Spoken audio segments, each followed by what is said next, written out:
Assalamualaikum warahmatullahi wabarakatuh. Perkenalkan, nama saya Pawazaki Hauzan. MPM saya 4214086 dari Prodi D4 Manajemen Bisnis kelas 3A.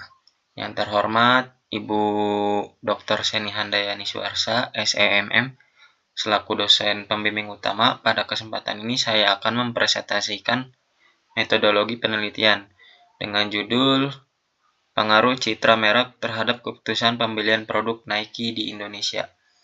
Adapun pokok bahasan dalam presentasi ini yaitu pendahuluan, tinjauan pustaka, kerangka pemikiran, dan hipotesis penelitian. Dan yang terakhir yaitu metode penelitian. Langsung saja pada bagian ini, pendahuluan peneliti saat ini dilatar belakangi masalah yaitu pengaruh citra merek terhadap keputusan pembelian produk Nike di store Kota Bandung.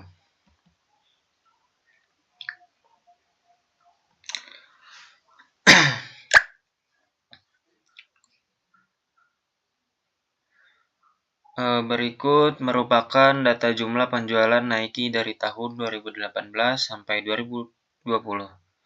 Sebagai berikut, yaitu dapat dilihat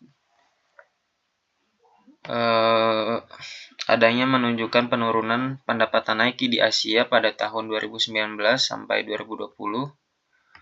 Pada tahun 2018, pendapatan Nike mencapai US dollar 5.166.000 lalu mengalami kenaikan di tahun 2019 mencapai US dollar 5.254 triliun, tetapi pada tahun 2020 mengalami penurunan dengan pendapatan US dollar 5.028.000 pada dapat diketahui bahwa pendapatan perusahaan Nike di Asia mendapatkan pendapatan fluktuatif. Hasil tersebut mengindikasi adanya penurunan pendapatan di masa yang akan datang.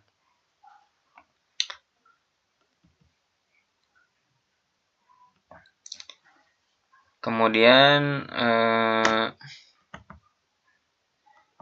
berbagai pusat pembelanjaan sengaja menciptakan suasana yang menyenangkan dengan maksud agar pengunjung tertarik dan membuat mereka puas sehingga dapat nyaman berlama-lama di pusat pembelanjaan untuk dapat menciptakan rasa ketertarikan pada konsumen. Berikut adalah penilaian pelanggan dari beberapa store yang sesuai dengan tempat penelitian yaitu di Kota Bandung. Yang pertama itu ada Nike, tempat pembelanjaannya ada di Paris Panjapa dengan rating 4.7. Yang kedua ada Converse, tempat pembelanjaan di Paris Panjapa 3,9. Yang ketiga ada Adidas, tempat pembelanjaannya di Bandung Indah Plaza dengan rating 4.5. Yang keempat ada New Balance, tempat pembelanjaan di Istana Plaza, rating 4.6. Dan yang kelima ada Puma, tempat pembelanjaan di Puma Outlet, rating 4.6. Dan yang terakhir ada Reebok, tempat pembelanjaan ada di Trans Studio Bandung dengan rating 4.5. Hal ini menunjukkan bahwa pengalaman dari konsumen sebelumnya terhadap retail sport Nike bisa dapat dikategorikan baik. Berdasarkan penelitian, dari hasil pengalaman yang telah dirasakan oleh konsumen sebelumnya, membuat calon konsumen baru memiliki pandangan tertentu terkait pengaruh emosi pada pusat pembelian tersebut.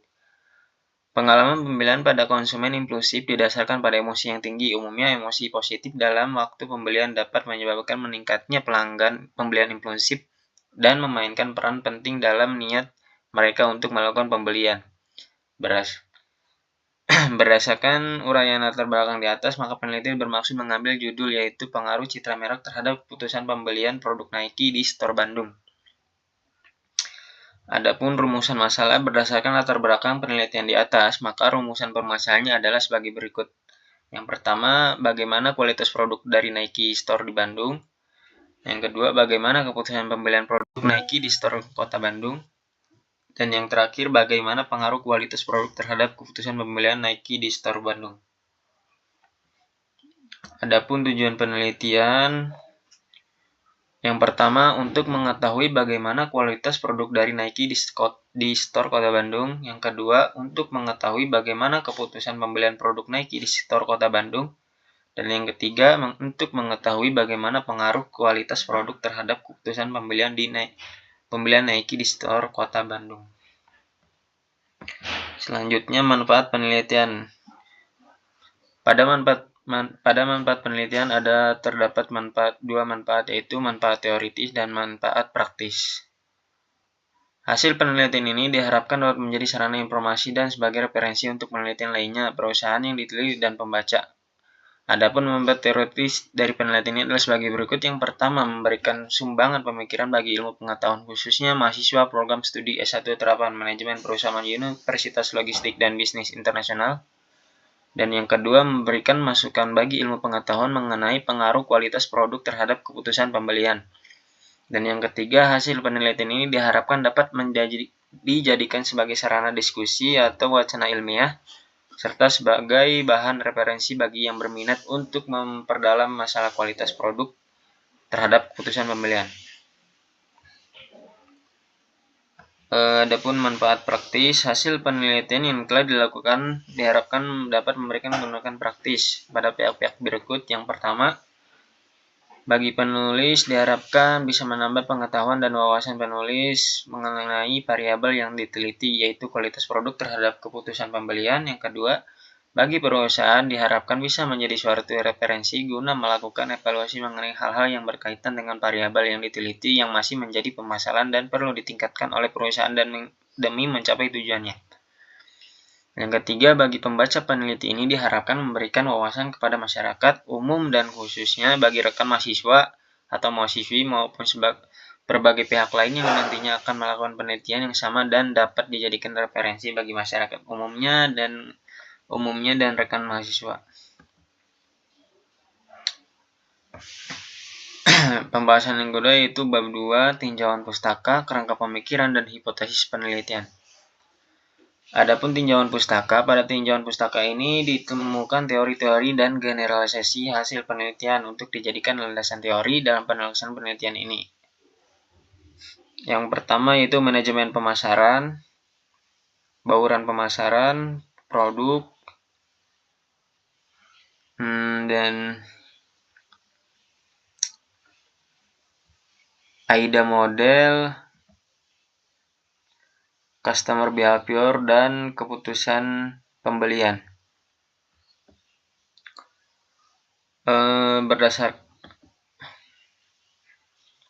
Adapun di sini yaitu kerangka pemikiran yang kotak berwarna biru yaitu grand theory dan kotak berwarna abu-abu itu middle theory dan kotak yang berwarna orange yaitu applied theory.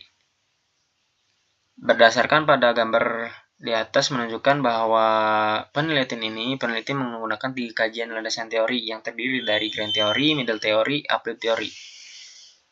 Kerangka landasan teori yang digunakan dalam grand theory yaitu landasan teori mengenai manajemen pemasaran. Selanjutnya, landasan teori yang digunakan dalam middle theory yaitu teori bauran pemasaran dan perilaku konsumen. Serta yang terakhir, landasan teori yang digunakan dalam applied theory yaitu kualitas produk dan keputusan pembelian.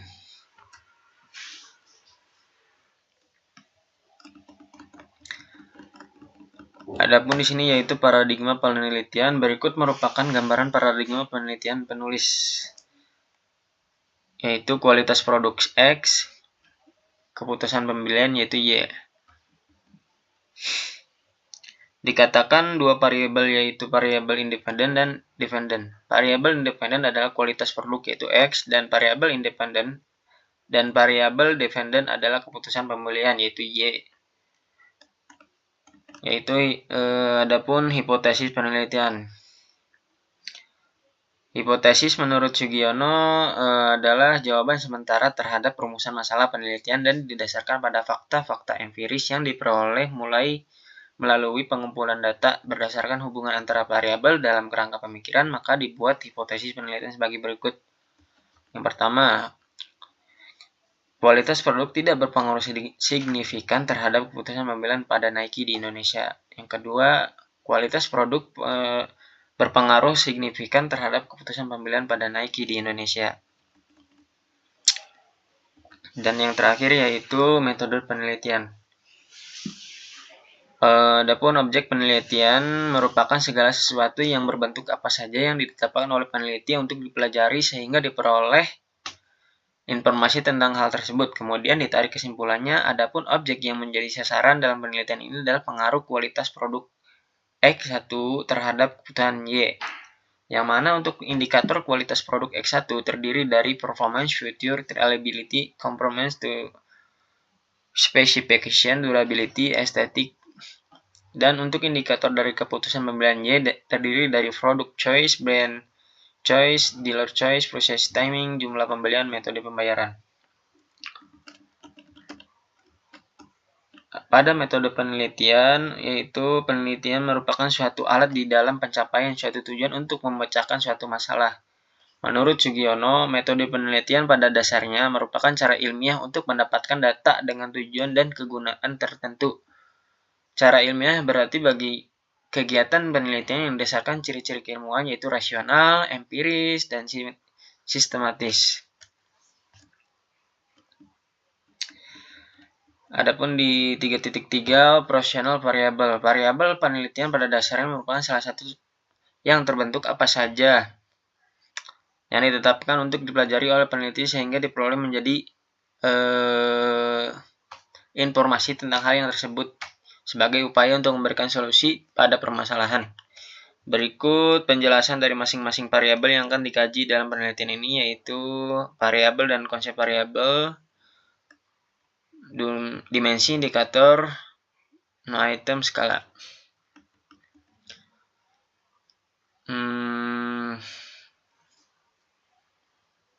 Yang pertama adalah kualitas produk.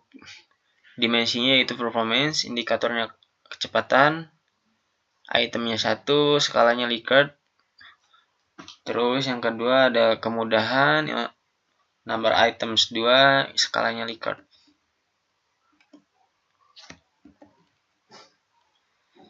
Kemudian ada features, yang pertama ada keberagaman produk, number item 4, skalanya Likert. Kemudian ada reliability, yang pertama kualitas produk, nomor item 6, skalanya Likert.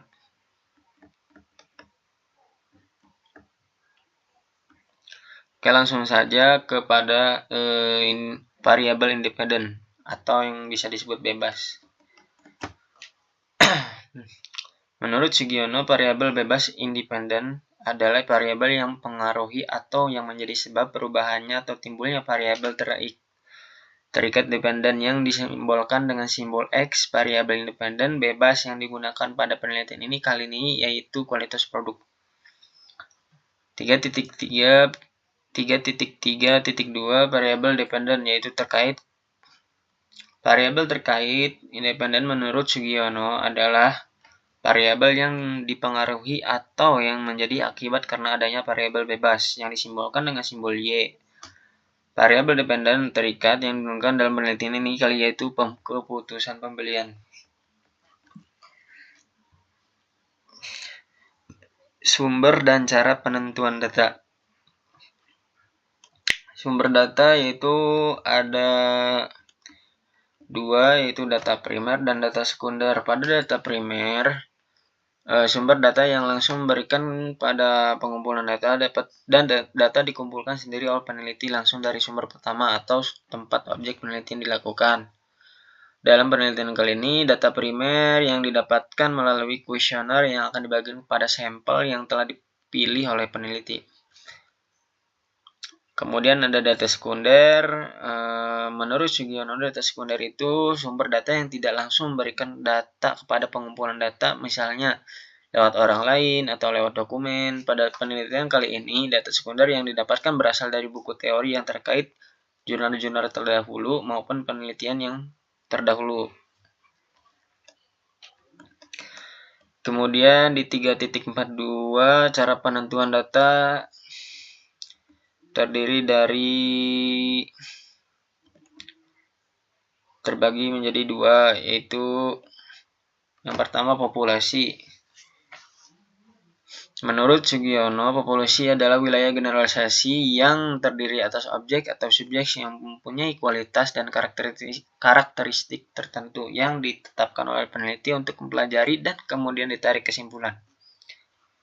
Berdasarkan pengertian di atas, maka karakteristik populasi dalam penelitian ini adalah yang pertama, laki-laki atau perempuan yang berusia 18 tahun ke atas dengan pertimbangan konsumen tersebut mampu memahami item-item pertanyaan dan mampu memberikan jawabannya tersendiri terhadap pertanyaannya dalam kuesioner. Yang kedua, konsumen atau orang yang pernah melakukan pembelian terhadap produk dari merek Nike. Dan yang terakhir, melakukan pembelian produk pada gerai Nike di Bandung. Kemudian sampel itu bagian dari jumlah dan karakteristik yang dimiliki oleh populasi tersebut, sedangkan ukuran sampel merupakan salah satu langkah untuk menentukan besarnya sampel yang diambil dalam melaksanakan suatu penelitian. Dalam penelitian ini tidak diketahui jumlah populasi, sehingga peneliti menggunakan rumus Lemsau. Menurut Trianto dan Hermawan, perhitungan sampel dengan pendekatan rumus Lemsau dapat digunakan untuk menghitung jumlah sampel dengan total populasi yang tidak dapat diketahui secara pasti.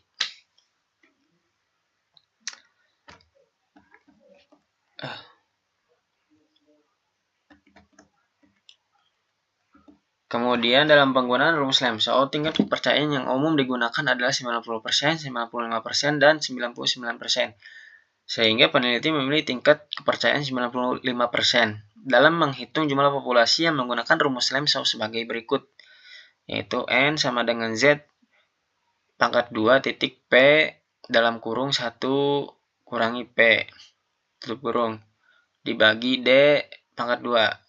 Adapun di sini keterangannya yaitu N itu adalah jumlah sampel dan Z, skor Z pada kepercayaan 95% sama dengan 1,96. Dan adapun rumus P yaitu maksimal estimasi D tingkat kesalahan. Dari rumusan tersebut, maka penentuan sampel dengan menggunakan rumus Lemsau dengan maksimal estimasi 50% dan tingkat kesalahan 10%, N sama dengan 1,96 pangkat 2 titik 0,5 dalam kurung 1 kurangi 0,5 tutup kurung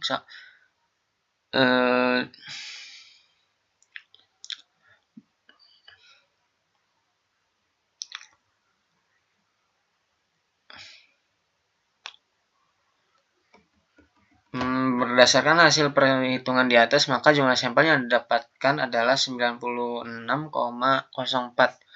Untuk memudahkan penelitian digenapkan menjadi 97 responden.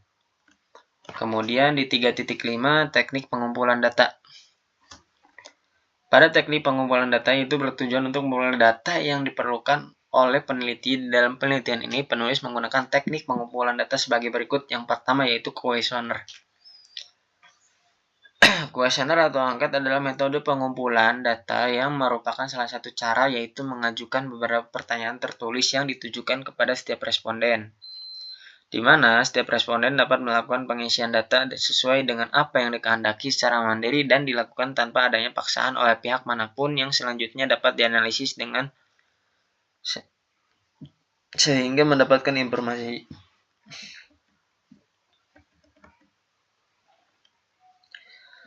Di sini ada bobot penilaian skala interval. Kemudian yang kedua yaitu studi pustaka. Peneliti berusaha untuk memperoleh berbagai informasi sebanyak-banyaknya untuk dijadikan sebagai dasar teori dan acuan dalam mengolah data dengan cara membaca, mempelajari, menelaah, dan mengkaji literatur berupa buku-buku jurnal, makalah, dan penelitian-penelitian terdahulu yang berkaitan dengan masalah yang diteliti. Kemudian di 3.6, uji validitas dan uji reliability. Adapun uji validitas menurut Sugiono, uji validitas adalah persamaan informasi yang didapat dari seorang peneliti dengan informasi yang dihasilkan langsung yang dimana terjadi pada subjek penelitian. Kemudian di sini ada rumus. Dan yang kedua yaitu uji reliability. Uji reliabilitas digunakan untuk memahami suatu kuesioner yang merupakan indikator pada masing-masing variabel. Menurut Sugiono, uji reliabilitas adalah pengujian reliabilitas dimaksudkan untuk memastikan bahwa instrumen memiliki konsistensi sebagai alat ukur sehingga tingkat kehandalannya dapat menghasilkan hasil yang konsisten.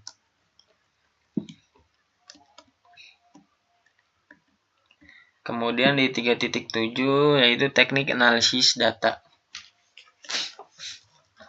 Analisis deskriptif. Analisis deskriptif pada penelitian digunakan untuk menganalisis data yang diperoleh melalui kuesioner yang bertujuan untuk menggambarkan dan mendeskripsikan sejauh mana tanggapan penumpang terhadap variabel X dan variabel Y.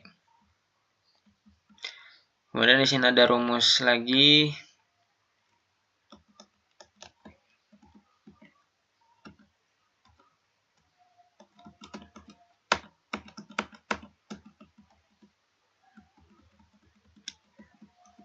Oke, selanjutnya di 3.7.2 yaitu analisis verifikatif.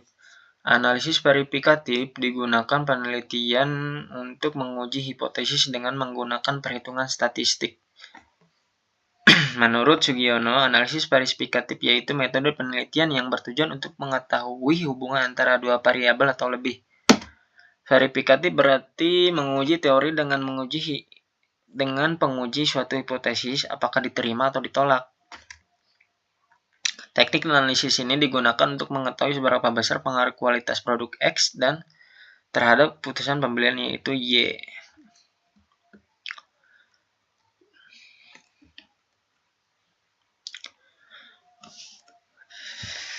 Kemudian di sini ada di 3.7.2.1 yaitu method of successive interval yaitu bisa disebut MSI.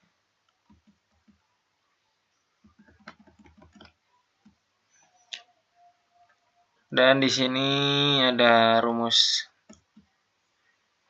SP yaitu sama dengan density at lower limit kurangi density at upper limit per area under upper limit kurangi area under lower limit. Kemudian di 3.7.2.2 analisis regresi linear berganda. Menurut Sugiono menyatakan bahwa analisis regresi linear berganda merupakan suatu alat analisis yang digunakan untuk memprediksi berubahnya nilai variabel dependen bila nilai variabel dependen dinaikkan atau diturunkan nilainya. Analisis regresi linear berganda digunakan untuk mengetahui bagaimana besarnya pengaruh secara simultan bersama-sama. Kemudian di 3.7.2.3 analisis korelasi berganda. Analisis korelasi berganda yaitu suatu analisis untuk menguji hipotesis tentang hubungan dua variabel independen atau lebih secara bersama-sama dengan satu variabel dependen.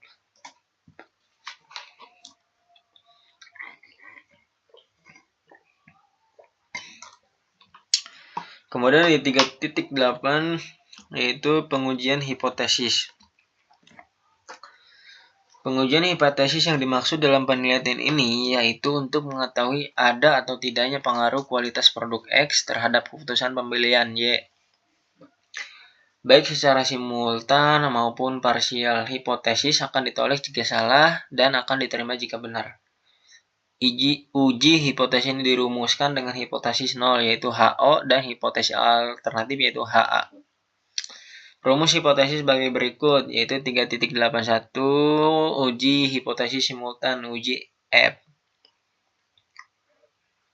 Kemudian di sini ada rumus yang pertama HO dibagi P1 sama dengan 0 dan yang kedua HA dibagi P1 banding 0. Kemudian di 3.8.2 yaitu uji hipotesis parsial, yaitu bisa disebut uji T. Menurut Ghazali, dalam penelitian ini untuk menguji variabel bebas dan variabel terikat secara parsial dapat digunakan uji T. Uji T adalah solusi jangka pendek untuk perumusan masalah yang menanyakan bagaimana dua variabel atau lebih berhubungan satu sama lain. Kemudian di sini ada rumus.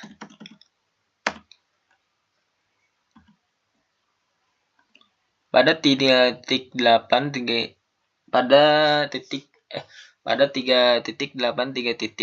koefisien determinasi.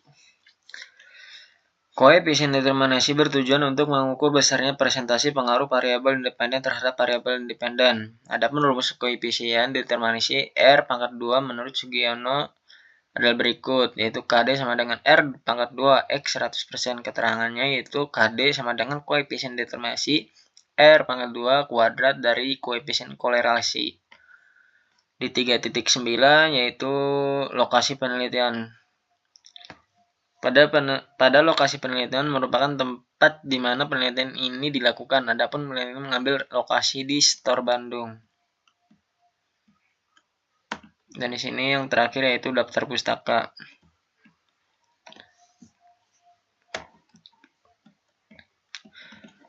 Mungkin cukup sekian presentasi saat ini. Kurang lebihnya mohon maaf. Bila ada kata salah mohon dimaafkan. Wassalamualaikum warahmatullahi wabarakatuh.